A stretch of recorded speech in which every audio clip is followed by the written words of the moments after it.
Hello friends, welcome back to my gathering basket.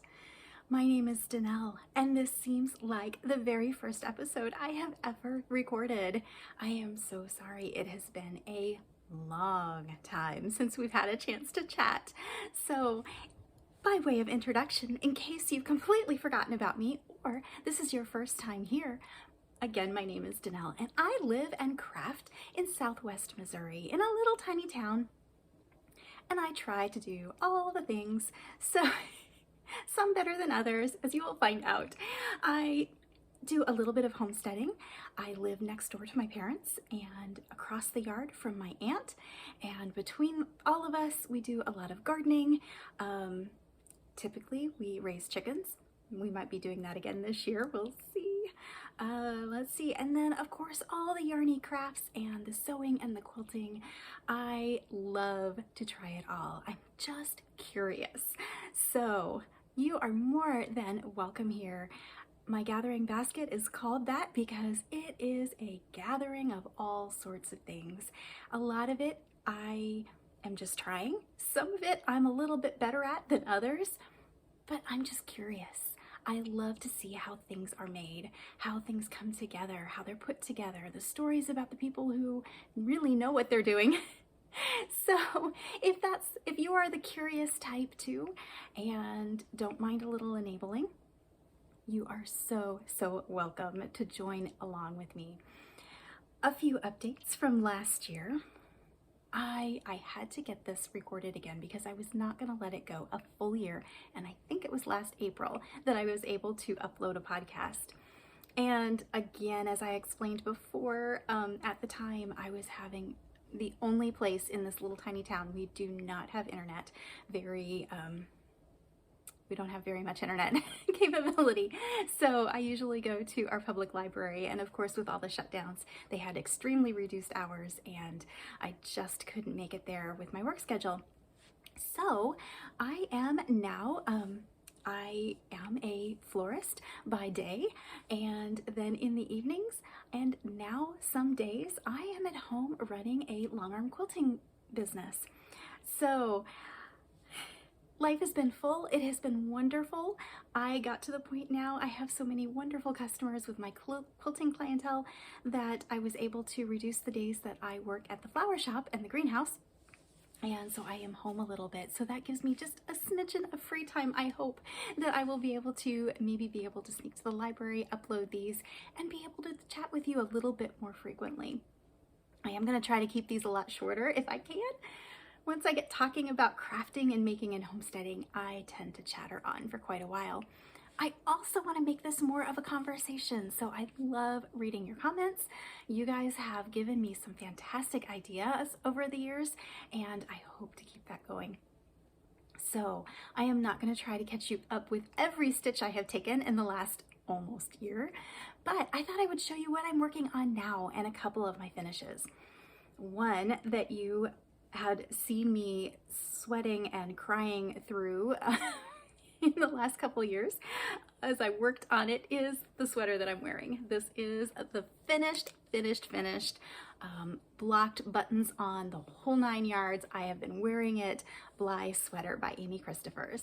And it's just a basic top-down cardigan. I might be able to stand up and show you a little bit more of it. So very basic. Very heavy, very snuggly, very warm. This is out of my hand spun yarn. It is hand spun Blueface Leicester. And the way that I spun it worsted and 2-ply. So that means it's a very, it's probably a DK to a light worsted, and it is very dense yarn the way that I spun this particular batch of wool. So I was able to wear it this fall out doing chores and just, running errands, that kind of thing. And let me tell you, it is heavy and it is windproof. So it was very warm. And that's really what I was going for, was more of an outerwear type of garment. So it's a little bit warm sitting here, but we have had, this week we had about somewhere around 7-8 inches of snow, which is slightly unusual for us these days. It is now 51 degrees. in Southwest Missouri, and we have inches of snow outside, but it is starting to melt. So I'm looking out my big window here and slightly distracted because I have 2 bird feeders hanging in the big tree outside my window, and the birds are busy. I think my mom said she had a total of 10 bird feeders out right now. So we have a lot of visitors in bad weather. So that's what's happening. That is about all that is happening outside as far as homesteading goes. We had not gotten chickens. I was just too busy last year to be able to put in the time getting them all started, moving the coop around, everything that I wanted to get done. Mom has been bugging me. Are we going to get chickens? We need to start thinking, are we going to do chickens? Are we going to... So I need to get started working on that because spring is right around the corner for us. It's going to be a few months before we're really starting anything for garden seeds, that kind of thing. But we're getting the supplies out. We just got a seed order in, and we're starting to talk about what we need to plant for the year. So, and I'm hoping with my new schedule that I will be able to do a little bit more to help my mom in the garden this year. Last year I was a woefully bad daughter and didn't get a chance to do much. So I'm hoping, isn't it fun to have a new year where you can just kind of make some new, not resolutions, but revise the schedule and try to do things better, different than you did the year before. So that's where I am with homesteading. I did bring over what I am affectionately calling my Valentine cactus, which is every year right around Valentine's, this little guy starts to bloom. So I love the big, and I have Thanksgiving cactus, Christmas cactus, Easter cactus, but for some reason this particular one always blooms right around Valentine's Day. So there's my Valentine flowers, and I thought I would just show you those knitting wise. So I got this finished. I have several other sweaters on the go. This year I have not made a make 9 list for the first time, and I might yet, but I think this year I'm just gonna try to focus on finishing up things that I've started. So I have one shawl, which I know I have shown you, and I got several starts on, and it got put away after I fixed a mistake, and it took me so long to fix the mistake that by the time I was done and ready to go again, I needed a break, and that break lasted about a year. So I really need to get that back on the go and get that finished up. I have a couple pairs of socks that I want to get done. I did manage to get some socks done this year. Several of them I gifted, so I don't have those to show you, and bad me, didn't even think to take a picture until I'd already gifted them. So, but here's one pair that I got made up. This was just a very simple broken rib. I don't know if I kind of see the rib there. So just a very simple, almost a vanilla sock, almost vanilla, and did a heel flap and gusset. I have not worn these. I finished them last summer, and they have been sitting by my knitting chair, and I told myself I was not going to wear them until I had podcast. So I have bribed myself so many different ways to get back to podcasting, and this was one of them. So I did get this done. I think I didn't keep track. That's one of my goals this year, is to keep better track. I've said this before. I don't know that I will do a better job this year, but I am trying. I bought myself a notebook. I have yet to write anything down in the notebook. I don't know if that's required when you have a notebook, but at least I have the notebook. So I think I got at least 5 pairs done this year. I got a couple pairs done that one fit and one didn't. So those are in my unfinished objects pile that I want to get going on this year. I also have a colorwork project, colorwork sock project, that one is done. The other one I had a cuff and one repeat of the colorwork done. And then the other one, I sat down a couple weeks ago and did all the way through the heel turn, and now I've made a mistake and I have to finish it. I have to fix it and figure out what I did wrong. That's the problem when you let it go like 2 years between socks. But I am working on that. So my knitting hasn't been spectacular this year. So I thought this was a good time to catch you guys up. So last fall, I hit a major project of trying to clean up my craft space. I needed to make room for some things.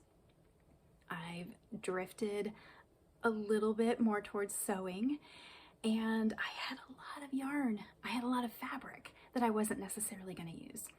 So I decided, as well as trying to finish up unfinished projects, and I think I haven't written them down, but I think there's like 5 projects that I need to finish, and they're totally doable. I can totally get this done.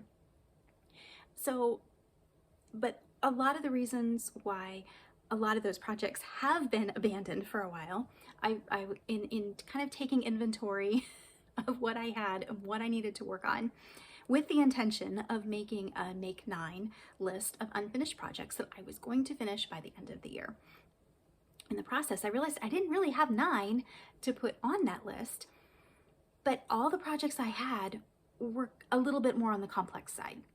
So they were lace charts, they were more difficult sweaters, patterns that I had questions about. So for some reason, it was just taking more brain space than I had. And that was all of them. So I put them aside and figured I would try to work side by side on a more difficult project when I had the brain space. And then I needed a project that was simple. And I do need to make some more socks, and that is on the list for this year. More about that later. But I also, in the process of kind of weeding through things and trying to clean and organize, sort of, I found a lot of yarn. A lot of it had been destashed, rehomed to me, and it wasn't necessarily, it was all gorgeous, but it wasn't necessarily stuff that I would be using now, color-wise, or I had so much fingering weight and a lot of lace weight too. So I've started doing the whole combining multiple strands game, and one of the sweaters I will show you later when it becomes its turn to come out of hibernation and finish that up. And it's really sad because I think I have like 2 inches of a sleeve to finish. So hopefully that will make its debut soon. It's a springy short sleeved kind of tee, so I'm hoping I can get that done before t-shirt weather comes up this spring. But I was able to combine 2 lace weights. One of those strands I have had since 2010. So that tells you how deep I am stash diving. And unfortunately, that's not my oldest yarn. So I started this idea of putting strands together, and that's helping because most of what I have is, you know, the dreaded single skeins. So I started putting these together, and then I started thinking of how can I use more of the fingering weight. And there were some, I still have lots of stash that I absolutely love, but there were some that just weren't my colors or weren't my colors anymore. And I thought I need to destash this. However, I don't really know that many places where I can like locally get rid of yarn and that will that will take wool. I have a lot of groups in the area, charity knitters, crocheters that will take my acrylic. So I pretty much got rid of all my acrylic, and that made a nice little hole. And the cotton, I continue to make cotton dishcloths, and some of those I use as gifts, and some of them I'm able to sell. And so cotton stash isn't a problem. But I had all this wool, and especially fingering weight. So I can't at this point remember exactly where the idea came from, but I thought, well, if it works so well on this sweater to hold 2 strands together, maybe this will work on like a hat pattern. So I started scanning up my yarn, dividing it in half, and then putting it back together, or using 2 balls, depending on the yarn, and making 2-stranded hats. And these are just purely for charity, although some of them I have been very pleased with. So what I've been doing, just trying to give you an idea. So here's a skein. I think this is one that I had dyed years ago. And it had been sitting in my stash. So I just took it and wound it into a big cake, weighed it, and then split the cake, kind of like if I were doing socks 2 at a time. And then I took the 2 little balls and wound them together so I can work with them in one strand. Now, this is not necessarily the most pain-free way of doing it. You can get a little bit of tangling, a lot of twisting this way, but for a project to have on the go, this was a lot easier for me than handling 2 small balls. So totally your choice how you like to work, but this will become a new hat. And the kind of hats that I am making, so these are the little caps that I'm making. So I am just using a combination, and some of these I think I'm going to take to the school. Our school nurse's office has a program. A lot of schools do. Sometimes it's the school office, whoever, or counselor's office will distribute these for kids that maybe don't have the warmest wear. So, and then there's also a couple shelters in our area that I will probably, I'm waiting because I want to get some leather tags to put on these. And so this is just a very, very basic, I'll put the name and try to link the pattern that I've based these off of. But again, it's just it's basically just a ribbed, broken rib hat. So it can be worn like more beanie style or with folded as a brim. So I had that, and then I did years ago do some yarn dyeing, and I had dyed, just for fun, I had dyed some skeins in a gradient, and I finally took some of those. These were a DK weight, so I took some of those, and you can kind of see the gradient there. So I made a papa hat and a baby hat. And these were so much fun to do, and it was really neat to be able to use that yarn that I've just had sitting around, and in my head it was special yarn. It was something that needed to be saved for just the right gradient project, and you know, 10 years later I still haven't found the perfect project. So in my mind, this is the perfect project for that yarn. So I did those, and that turned out well enough that I made and I'll flip this down, I made another set. There we go. Again, papa hat and child's hat. And you can see the gradient that I had dyed. So, and those were a DK. And then I started, I used to do some self-striping, and I would do 2 little balls that were matching, so you had 2 matching socks kind of thing. So used the same pattern, and instead of the broken rib, I did a slip stitch detail where the rib would have been. So I was so happy with how this turned out, and it's a nice, again, this is 2 strands of fingering. We'll see if I can, this is a little bit, yikes, a little bit small for me. It's more of a child size, although I have a relatively small head. So, you know, just basically a little beanie hat. And I think for school age kids, this would be a lot of fun. So I won't go through all of these, but there was another one that was some of my hand dyed, and let's see. Oh, and then these were some, I don't remember, I don't think I had a label for this. This was one of the first ones that I did. And a little bit of, so I did this one, and then I know this was an opal yarn, so I did that one, and then I had enough left of these 2 that I put those 2 strands together and did that one.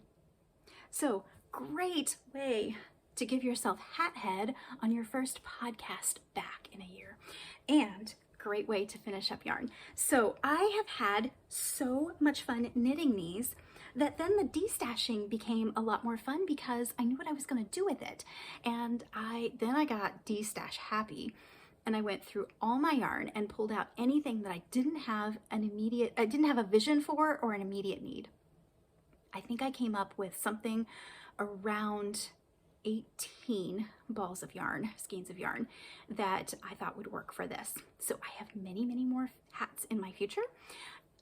If you are wondering, update from last April, I had set myself a challenge of using 21 skeins of yarn in the year 2021. I think I can go for 22 this year. I did manage to, although I didn't keep close enough records, I know I can at least identify 21 skeins that I used up last year. I do have some leftovers from each of those skeins. And I'm trying to talk myself into a long-term project of a fingering weight knitted Afghan. I haven't decided which one. I have a couple ideas. I have tried some before and ended up frogging them. So I'm not sure. Stay tuned for that, but I do want to use up every bit of scrap of those. But there is my, and I think there were 5 of them that I made the very end of December going into New Year's, and then the rest are from since the beginning of the year. So that is my knitting and a little bit of my spinning. I had set myself a challenge last year of spinning 1 braid a month, a braid being at like a 4-ounce hand-dyed or natural, but most of the time they come in about a 4-ounce. And I got so excited about it, and it was so good to spin, that I ended up doing 2 almost every month. And that felt so good. Again, just to bust through start busting through my stash of fiber. And I ended up doing almost 8 to 10 ounces a month, which was until I hit September. And then it was like 1 a month, and I was struggling to get that. So again, I'm not going to try to quite meet that amount for this year, but I want to get spinning again, and I have not spun any in January. I've got to get started. I got some weighed out. I really wanted to take part in the spin along, the sock spin along that Carrie of My Woolen Mitten started at the beginning of the year, and I did not get started in time to take part in that, but that doesn't mean I can't start now. And if you haven't seen that challenge either, definitely go and check out Carrie on Instagram, My Woolen Mitten. The only other thing I will show you spinning wise, I have not washed this yet, but this is Malabrigo Nube, 100% merino wool, I believe. Pretty sure about that. And this is actually 2 different colorways, and it's showing up pretty true to life, which is amazing for a blue. But it was 2 different blue colorways that I was given, and I have 4 braids of this, 2 in each colorway. So I spun up 1 of each colorway and then plied it together. And I'm waiting for the weather to have a good day that I can wash and dry this. And I just took this off beginning of the year.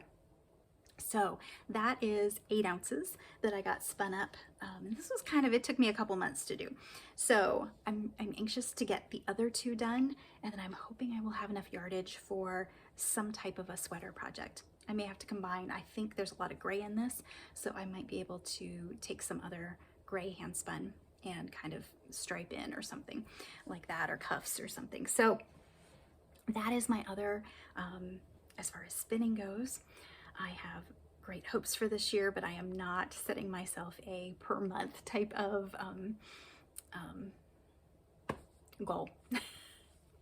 And then of course there's always quilting for me, and I know I had this quilt up several times on podcasts I recorded but couldn't upload, but this one it's break of day, and the story on this quilt, the pattern, I'll show you real quick.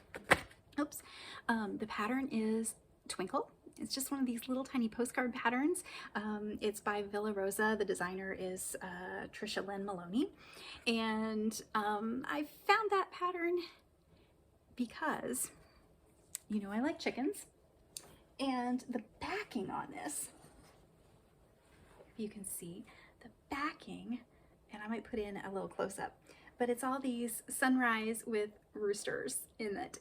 And we got this, I work just a couple days a month at a local quilt shop, and we got in this line of fabric, and I loved that chicken print on the back. And I said, I don't want to cut it up. I think it's just darling. So I want that for a back. And then I had to find a quilt to use on the front. So I came up with that Twinkle pattern, which is just basically a half square triangle. If you are a quilter, these are all half square triangle units. And then it just makes a simple star. So very, very simple pattern.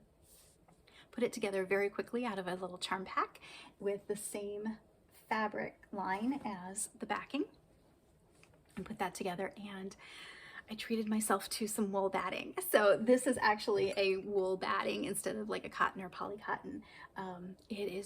Wool batting is extremely light but warm, and I love, if I can, I'll try, like I said, I'll try to put in a close-up here, but I quilted this up on my long arm with kind of a lacy pattern, and then you get that wonderful vintagey crinkly look when you wash it. So really excited about that. And I've gotten into English paper piecing because on Instagram that's become a huge thing over the last couple of years, and I love hand stitching. I don't get a chance to do a whole lot of hand stitching, so that's become my, I went to a couple quilt shows back in 2019 and got kits, and I think I even showed you some of these back then, but I finally have had a chance to sit down and really work on it. So this is not completely finished. I had lost one of the little hexagons. These guys are, I think they are half-inch, what they call half-inch hexagons. So I put that together, and I just need to, like I said, I lost the one, I found it, so I have to do one more here. And then there's a little bit of like a wool felt that goes on the back of this, and then you have a little coaster. So I did that. And then I'm working with slightly bigger hexagons, and I'm working on a valance to put in my quilt studio. So I'm having so much fun doing this. And again, it's just a change. As I said at the beginning, I'm having some issues with, I don't know if it's, I think it's arthritis in some joints. So I can't do one thing for an extended amount of time. And that makes me so sad. But I'm also very grateful that I do like to do all the things because that means that I can sit at my sewing machine and I can work for a while, and then I can knit for a little while, I can crochet for a little while, I can knit with big chunky yarn, and I can knit with fine yarn, and then I can pick up some hand piecing and just kind of keep switching things around. And that has been a big help. It just means that I don't have a whole lot of FOs all the time. It makes the finishing process a little bit more lengthy. So I think that kind of catches you up. And I am so hoping that I will be able to do shorter podcasts and maybe be able to get back to it. I was interviewed for a quilting podcast. It is not released yet, so I'm not going to put all the details here, but if you follow me on Instagram, I will put it there. I'm hoping it turns out okay. It was a phone interview, and I had so much fun recording. We talked for a couple hours, and that was so much fun. And I thought, you know, if I had so much fun being on somebody else's podcast, I need to get back to doing this. I really missed being able to chat with you guys. So this is just a really fast, blurry, gonna need a lot of editing. But it is so good to sit in front of the camera and imagine all of you listening. When I was on this podcast, they asked for a link to my podcast. So I went back and I have not even looked at my channel. I figured everybody had deserted me and gone off their own way and on to much better podcasters, because oh my goodness, there are so many that have come out, and I definitely want to start sharing some of the ones that I have found more recently. But when I really did not expect that I would have any subscribers left, and I actually had more now than I had when I quit podcasting basically last year. So thank you so much to everyone who has stuck with me. I will try to do better by you and be a better friend.